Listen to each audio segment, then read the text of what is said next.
प्रस्तुत है the Lucknow post से समाचार वॉइस।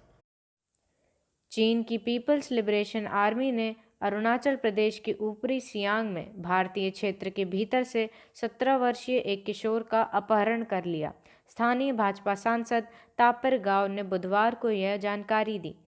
गाव ने कहा कि किशोर की पहचान मिराम टैरोन के रूप में की गई है। चीनी सैनिकों ने मंगलवार को सियुंगला क्षेत्र से उसे अगवा किया।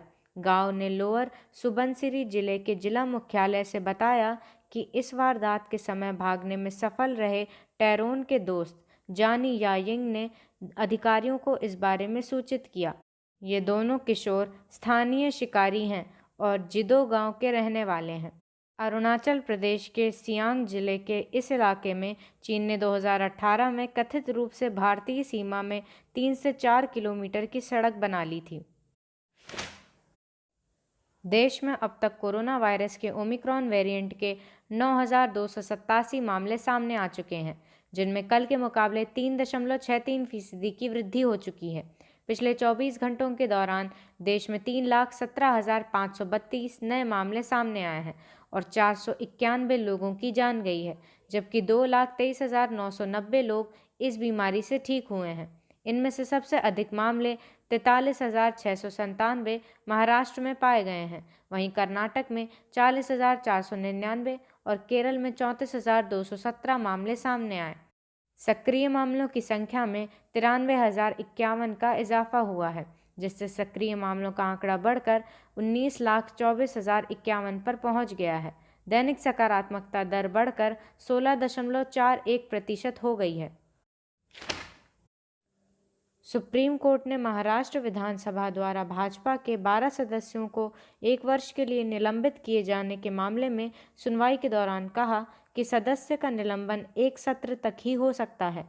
कोर्ट ने निलंबित भाजपा सदस्यों द्वारा पेश किए गए पूर्व फैसलों पर कहा कि मुख्य बात यही है कि कोई भी चीज़ सत्र से परे अधिक होगी। यही नियम 53 महाराष्ट्र लेजिस्लेटिव असेंबली रूल में कहा गया है।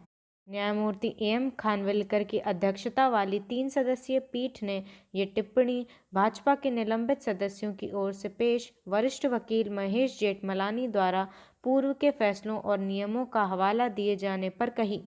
कोर्ट ने कहा कि यह सदस्य को नहीं बल्कि पूरे निर्वाचन क्षेत्र को दंडित करना है। निलंबन की अवधि वैध सीमा से परे है।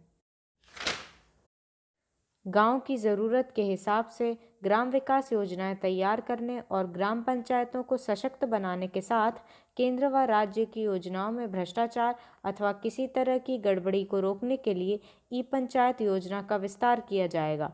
परिवार से लेकर गांव की इकाई तक का पूरा विवरण तैयार करने और उन्हें केंद्र व राज्य स्तरीय योजनाओं पर अमल करने के साथ उनकी सघन निगरानी करने के लिहाज से ई पंचायत से सभी गांवों को जोड़ने को उच्च प्राथमिकता दी जाएगी। देश के कई राज्यों में ग्राम पंचायतों को ई प्लेटफॉर्म पर लाने की शुरुआत हो चुकी है, लेकिन यह अभी सीमित स्तर पर ही हो सका है। छत्तीसगढ़ में पंचलेखा नाम से ई पंचायत का काम प्रगति पर है। केंद्रीय पंचायती राज मंत्रालय ने इस पूरी श्रृंखला को मजबूत बनाने के लिए आगामी आम बजट में कुछ और प्रावधान की मांग की है। छत्तीसगढ़ के पंचायती राज मंत्री TSR सिंहदेव ने अपने राज्य में डिजिटल प्लेटफॉर्म पंचलेखा का जिक्र करते हुए बताया कि ई पंचायत के लागू होने से केंद्र व राज्यों के बीच बेहतर समन्वय होगा।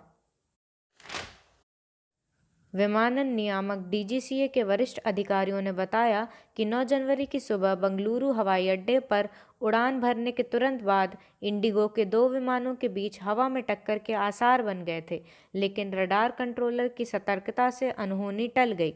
नागर विमानन महानिदेशालय के प्रमुख अरुण कुमार ने बताया कि विमानन नियामक घटना की जांच कर रहा है और दोषी पाए जाने वालों के खिलाफ सख्त कार्रवाई करेगा। उन्होंने बताया कि घटना को किसी लॉगबुक में दर्ज नहीं किया गया था और न ही भारतीय विमानपत्तन प्राधिकरण AAI ने इसकी सूचना दी थी। इंडिगो और AAI ने इस मामले पर कोई प्रतिक्रिया नहीं दी है।